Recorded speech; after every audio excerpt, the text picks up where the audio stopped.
Hey everyone, and welcome back to another episode of The Negotiation. In this episode, we talk with Bruno Schiavi, an Australian fashion designer who has worked with the likes of the Kardashians on their Kardashian Kollection and is now launching a new hemp and CBD company called Uncle Bud's and has the likes of Magic Johnson and Jane Fonda on the team as well. The really interesting part is that he's bringing some of his product line to China, and without a trace of THC in any of Uncle Bud's products, he's having a rather easy time doing it. We asked Bruno why he decided to expand his business into China and how he plans to make a good first impression on Chinese consumers. We talked to Bruno about why he chose to partner with Tmall as his platform of choice and how he plans to go about marketing CBD in a country that is deeply rooted in traditional Chinese medicines and herbs. We also ask how Bruno has been able to build his team in China while based overseas and finding talent interested to work in a new field like hemp and CBD. Enjoy. Within the cosmetic and beauty field, the Chinese consumer really is embracing American products or European products. We've been fortunate enough that Tmall has allowed us to actually launch with them by not having to change our packaging, which is something that's super important for us because it keeps the essence of the brand. Look, we have 72 SKUs that we retail in the US between hemp and CBD, and we've curated a collection of 20 that we're launching within China, which are the SKUs that we believe will appeal to the Chinese consumer. Home to over 4 billion people, the Asia-Pacific region boasts one of the most powerful consumer markets on the planet. Not only is it home to half the world's under 30 population, but it's also home to more than half the world's internet users. It's a market no globally minded brand should ignore, but entering markets like China is no easy task. Just ask the likes of Microsoft, Google, Uber, and Facebook. Times are changing, and with the right partners, doors are slowly opening as more and more companies find success expanding into the markets of the Middle Kingdom. I myself spent 8 years in China, mostly as a venture capitalist, helping early-stage tech companies enter the Asia-Pacific market successfully. This show is dedicated to uncovering and examining successful China entry and growth strategies by interviewing the people behind those success stories. My name is Todd Embley, and welcome to The Negotiation, brought to you by WPIC Marketing and Technologies. Bruno, welcome to the show. Thanks for coming on today. Thank you very much. Appreciate it. So why don't you start by telling us a little bit about yourself, introduce yourself to our audience for those who may not know you, and a little bit about your company. Sure. So my name is Bruno Schiavi. I've been in retail for about 25 years. I've launched many brands internationally with some of the biggest companies and some of the biggest names in the world. My current brand is called Uncle Bud's Hemp and CBD. We're a hemp and CBD brand that's focused on topicals, everything from pain relief to anti-aging to bath and body and also sun care. We're 100% manufactured in the US. We only use US ingredients, and all of our products are THC-free, we're paraben-free, we're GMO-free, and we're also not tested on animals, which we're super happy about. We launched the brand 2 years ago, and we're in about 15,000 stores in the US throughout all the major retailers in the US, and also in Australia, and we're just about to launch in China. Partnership with Tmall and Alibaba, which we're super thrilled about and excited about. Awesome. So what made you decide to expand into China? I think you're the first guest we've ever had where we're broaching, the CBD world discussion. So which is awesome and a bit of a milestone for us. And you've decided to go into China, which contains a lot to unpack there because there's a lot to discuss about that. But initially, what made you decide to expand into China? Well, I've worked with China for the last 20 years. I used to live in China myself as well. I lived in Shanghai on and off. I used to travel to Shanghai quite often. My mother used to live there as well, on and off as well. So I'm very familiar with the Chinese market. One thing that I know about the Chinese market is that they love embracing new brands. They also embrace new products. They embrace new ingredients. And again, CBD and hemp are new ingredients. And it's something that we thought we're ready to go into the Chinese market. It's not an easy venture. It's certainly full of different challenges, but we love a good challenge, and that's how I've launched every brand over the last 20 years. Nothing's easy. You just have to keep at it. And I think the Chinese consumer is really going to embrace the power of hemp and CBD products, especially in topicals. Agreed. You're preaching to the choir, by the way. I'm a big fan. For those who aren't familiar in our audience, would you mind actually taking a second, putting on your lab coat and your protective glasses and describing to everybody a little bit what is CBD and how is it different than THC? Because I think it's important for those who don't know. Absolutely. Well, first of all, CBD comes from the stalk of the plant, and that's how you extract it. And hemp comes from the seeds of the hemp plant, which is very important. That's how you get hemp seed oil. You cold press it. And again, our products have no THC because it comes from the hemp plant. So our CBD is derived from the hemp plant. So for us, that's something that, we were very careful about, because we have people that, are in the police force or in the army or, first responders or nurses and things like that. And obviously they cannot have any THC within their system. So first of all, we wanted to have a source of where we were getting our hemp and our CBD that had no traces of THC in the actual product. And that's why we sold at mainstream retailers, throughout the US and also internationally, because we truly have a product that is THC free. What kind of growth have you been seeing globally, where you exist in the US, in Australia? Just globally speaking, how have we seen the growth? Specific regions, how's the growth been around the world? Can you kind of compare the two? Yeah, look, hemp and CBD market is going to be about $25 billion by the end of 2025, which is incredible. It's the fastest growing category. Again, I've been in retail for 20 years and I've never seen a category that's had such tremendous growth. Retailers are getting excited about it. Retailers are creating new, areas within their store to house hemp and CBD products. So it's something that consumers are embracing, retailers are excited about it, and I think you're only going to see more and more, growth from this amazing category and benefits. People want a natural solution to things like pain relief. People are super conscious about what they put on their body and on their face. So for us, this is a category that we really wanted to be at the forefront of, and that's why we decided we really wanted to be the first brand in China that had a huge presence in this topical category. Are you venture backed? Were you able to raise money for this? No, we're self-funded. Oh, well done. We didn't want to be backed. Well, look, we probably get approached, honestly, every week or every month by 5, 6, 7, or 8 different investors that want to invest within the company. We always wanted to be self-funded. We've been profitable since day one. And there's a difference with how we launched the brand. There are a lot of hemp and CBD brands out there, but a lot of them have never really had retail experience. Working with big box retailers such as, your Coles or your vitamin shops, etc. The difference is we've done that over and over again over the last 20 years. We know what it takes to be in a big box retailer. We know what it means to have on-time shipping. We know what it means not to have chargebacks from retailers. All those things that a lot of the hemp and CBD companies that haven't had a chance to do before, we've done it. I think that's really important. If you look at companies like Rent the Runway, and those girls were fantastically successful. And a lot of people would assume that they were fashion moguls of some sort. You know what they were? Logistics experts. Yeah. And that was really what it took to be successful in the market.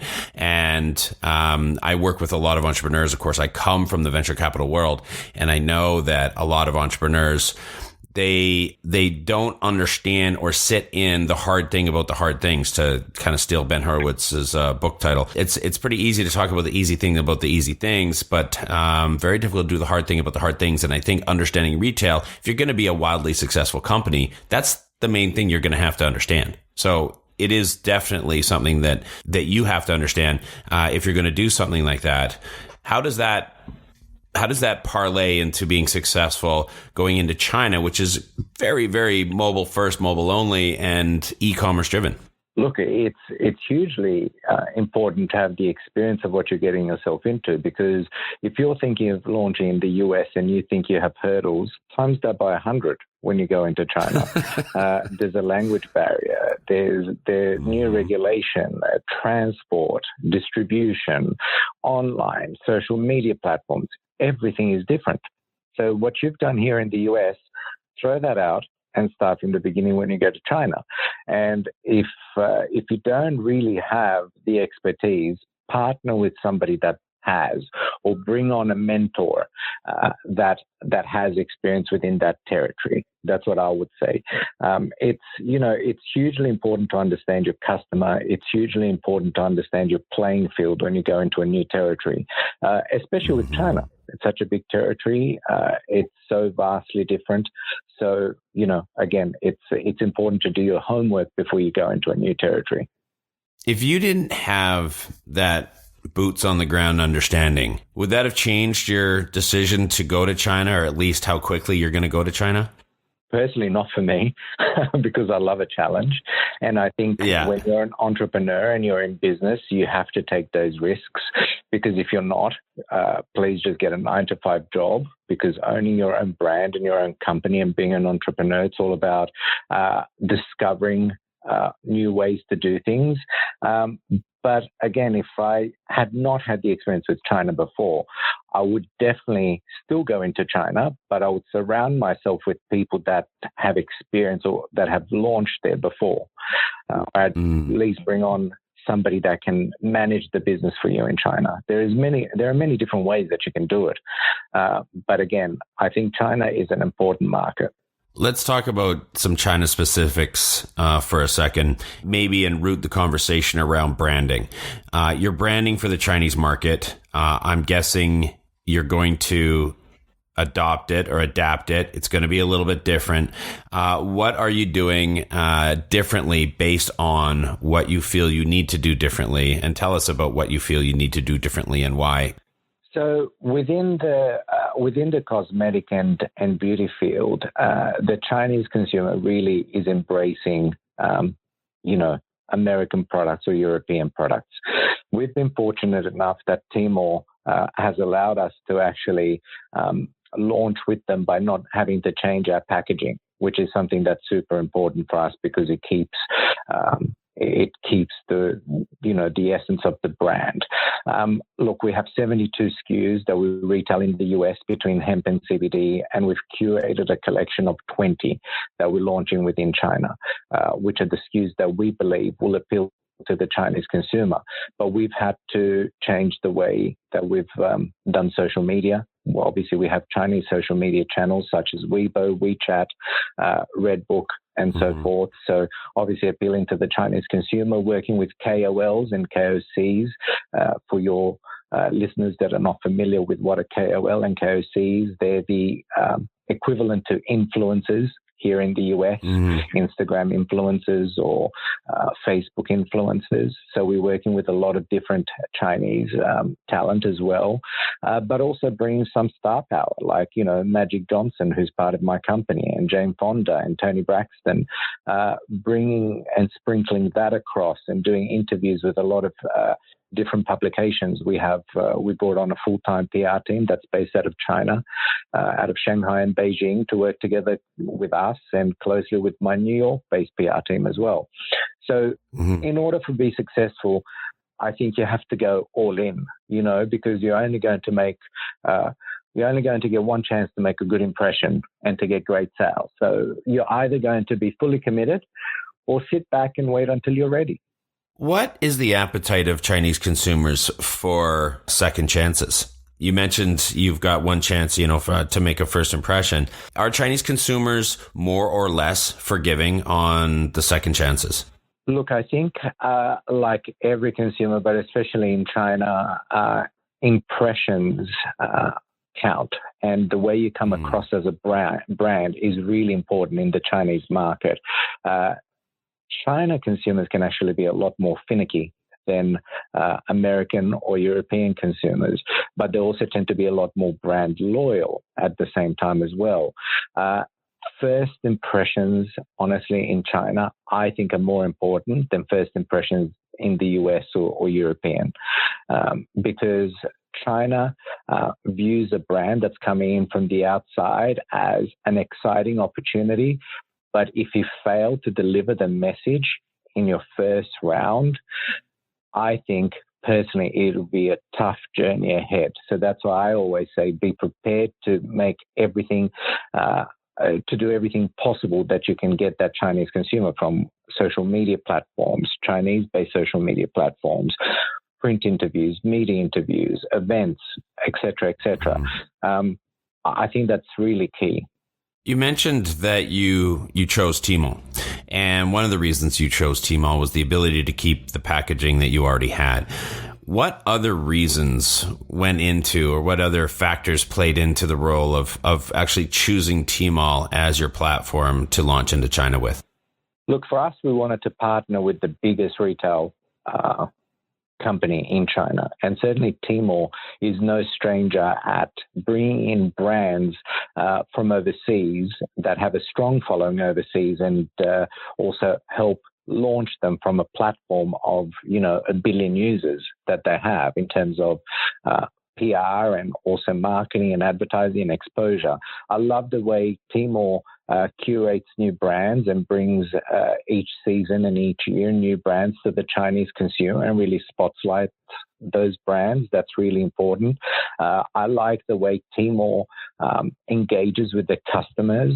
I like the way that Tmall actually, the whole social media platform, the whole online shopping is really super strong with Tmall, and their innovation is really second to none.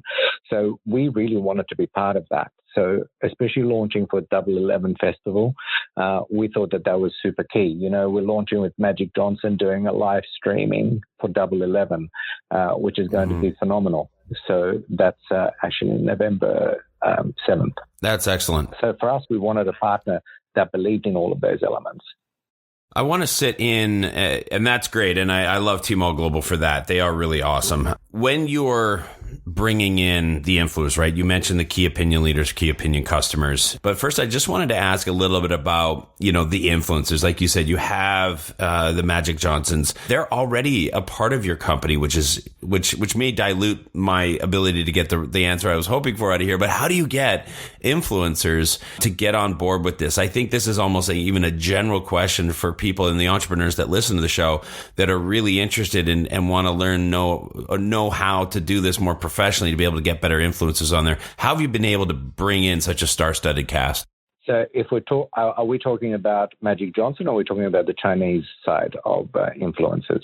Well, I would actually, I'd like to do maybe a broad cover of Magic Johnson's and some of the U.S. ones that you have at your disposal already. And then actually, if there's some nuance there to do with China as well, then we can tease that out along the way. So, I've been, again, celebrity's been what I've been doing for a very long time. And when you have a category or when you have a product that is a product that's a little bit niche in a white space, like when we started Hemp CBD 2 years ago, there were a handful of brands. You need to get that credibility out there. For me, it was about finding the right partners to come and join my company that had a voice, but had a reason to come and speak about hemp and CBD. So first, when I partnered with Tony Braxton, Tony has lupus. The condition of lupus is where your joints swell. So, of course, a natural solution to lupus is using hemp and CBD as pain relief because it's got a natural anti-inflammatory property. Then we really wanted somebody that was, well known in the skincare arena. So again, Jane Fonda, she's an activist, she's an eco warrior. Everything's green, and again, she looks phenomenal for her age, but she has aches and pains. So again, that comes in handy. And then, of course, a sports legend. that needs no introduction. But what I look for, which is Magic Johnson, of course, and again, he has aches and pains and he loves the natural solution to pain relief. But when I try and look at a spokesperson or ambassador for a brand, I try and make sure that it's authentic, because there are too many brands out there that just use people for the sake of using them. Everybody knows it's a payday, but it doesn't become authentic anymore, right? So if you're looking at bringing on a brand ambassador, first of all, have a look at what you can offer them, because a lot of them will be super expensive. Can you offer them equity in the company? Can you give them royalties? Can you give them an advance, for example? If you're starting out, maybe do bring on an investor from the beginning if you don't have cash flow, so that you can get a celebrity or an athlete or a spokesperson, a doctor, a nurse, somebody that gives it credibility. And that's how I've always run my brands. I always like to bring in a little bit of star power, so that can help with a little bit of credibility, press, PR, but they have to align to the messaging that the brand's all about. I would also assume that the fact that Magic Johnson isn't just one of the most famous sports celebrities in the world, but basketball, because of basketball in China, that has to help. Absolutely. The NBA is said to be worth about $1 billion in the Chinese market, the NBA alone. So again, Magic Johnson, I really wanted to partner with him, not just because he's super well known for NBA, but he's also an amazing businessman, right? He just donated during COVID. His foundation donated $100 million to small businesses. So again, not just because he's well known and he's done so much for the sports community, but also what he's done for young entrepreneurs, what he's done for businesses, what he's done for upcoming talent, and is just, again, a powerhouse when it comes to knowing about business and navigating, sports. So again, for us, Magic Johnson launching in China was a no-brainer. Back to Tmall a little bit. What does your SKU menu look like on Tmall Global? What was the first line of products that you decided to launch, and why? So we have 20 SKUs that we've decided to curate for TMO Global. They range from pain relief to personal care, such as face masks, eye serum, eye oils, anti-aging, and also personal wellness.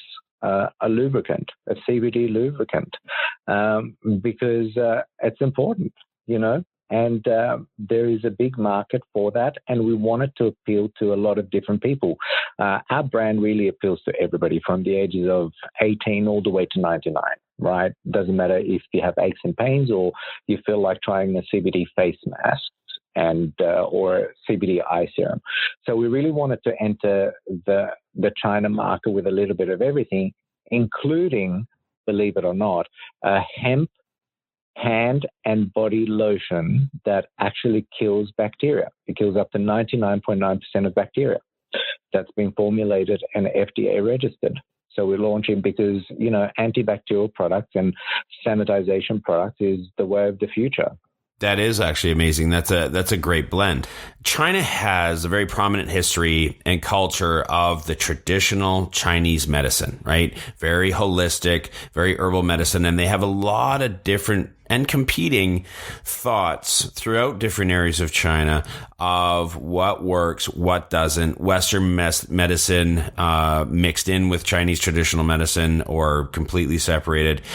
How does that affect? Talk to us a little bit about what you've seen as far as that integration with CBD overall, and how have you guys been navigating your way through that cultural background? Well, if you think about the benefits of hemp and CBD, it's the natural partnership to what China does with herbal medicine, right? Because what is hemp and CBD used for? So what are we trying to do with hemp and CBD? We're trying to give people a natural alternative, right, to not taking over-the-counter prescription, like pain relief tablets, right? What's Chinese medicine? What does that do? It's a natural alternative not to take over-the-counter prescriptions, right? So I think it goes hand in hand. We're offering a product that is based on the efficacy of, again, hemp and CBD, great moisturizing properties, anti-inflammation, omega-3, 6, and 9. It's a natural product.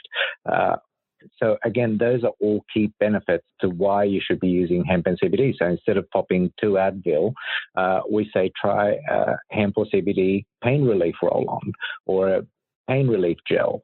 So again, I think it goes hand in hand, and I think that that's why this category is going to do super well in China. It's already seen great growth in China, and I think it'll be one of those categories that will become very important in the skincare and topical market. It's still early days, but any future plans for expansions within the market, any kind of new products or new SKUs, new platforms that you're going to be coming out with in the near future? We want to launch in China with these 20 SKUs that we've curated and think that will do well in China. But we really want to listen to what the consumer's appetite is. We want to listen to our customers. We want to see what products they want to see next from the brand. And this is how we expanded in the US as well. It was customer feedback. Hey, you guys should do this, or have you thought of this? So again, of course, there are going to be certain SKUs that will be created, especially for the Chinese market, but we want to enter and first crawl, then walk, and then run, and really see what else we can expand on and what categories. And then not just from a product SKU, but also from a retail standpoint. We're thinking about having 1 or 2 flagship stores in 2021 in China, one in Hangzhou and also one in Shanghai. So there are many plans for China over the next 12 to 24 months. Amongst those expansion plans, I'm assuming that you would invariably have to also expand the team.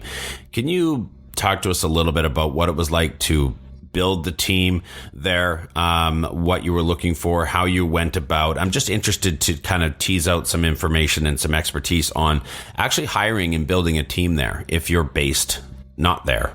Yeah, look, the hardest thing is when you're based overseas and trying to run a business that's, thousands of miles away. And you really want to, as I mentioned earlier, surround yourself with people that really know the market. So for us, we knew that we needed, first of all, a localized PR team, because that's super important. Messaging, right? And social media. We also wanted to make sure that we partner with a distribution warehouse that was able to supply to Tmall, but that had worked with Tmall before. And again, if you're entering China for the first time, Tmall can give you some great recommendations for their partners that they trust, that they work with in terms of partnering for distribution and companies that can help you set up products on Tmall. So it's not that daunting. Just ask the questions. Tmall, again, has a lot of resources that they can help with. And, bring on a warehousing team, bring on a logistics team, and bring on a PR and social media team. That should be able to set you up as far as retailing on Tmall or Alibaba. But again, do your research in terms of, who are your competitors? What should I do in terms of social media? There are many costs involved with launching, a brand in China, especially, because there are a lot of components that you have to put in place. So be prepared for a lot of expenses. But hopefully you have a good business plan that will get you through, or at least get some good advisors that can help you advise on next steps to China, because there are many resources available. Was there any headaches trying to import your products and get them through customs into China? There were no headaches as such, but you have to register your products through customs. So again, having a great logistics team that knows how to run that process, it'll help you, because as a business that's not based out of China, in a category that has many different gray areas, and thankfully topicals is not an area that is gray. It's more the edibles that have a grayer area. But again, get a logistics team that really can help you with registering products with customs in China, so you have no problems getting the products across. That's good advice. Okay, Bruno Schiavi, thank you very, very much for coming on the show. Can you tell everybody where they might be able to go to find out more information about the products and potentially even just your sites where they can go and buy it? Absolutely. You can go to unclebuddshemp.com. You can find a lot of information there. And, in case you want to go to our China Tmall store, you just go to tmall.com and then put in Uncle Buds in the search field, all one word, and all our products will come up. But unclebuddshemp.com for everyone else. And you can find a lot of articles, a lot of blogs, a lot of topics that we discuss, and just a lot of information about hemp and CBD uses, benefits, and questions people have are always on there. Awesome. Bruno, thanks again so much for coming on the show. Thank you very much. Appreciate it. Growing a company is hard. Doing it in a foreign market? Exponentially so. The best piece of advice I can give you is not to do it alone. When you start looking across the pond for further expansion possibilities, and I sincerely hope that you do, make sure you choose the right partners to do it with. My good friends at WPIC Marketing and Technologies have almost 20 years of experience helping brands just like yours enter China. I hope you enjoyed this episode of The Negotiation, and if you're interested in being a guest or want to connect with me or any of our team, please reach out to us at podcast@wpic.co, and be sure to rate, comment, and subscribe wherever you get your podcasts. 再见。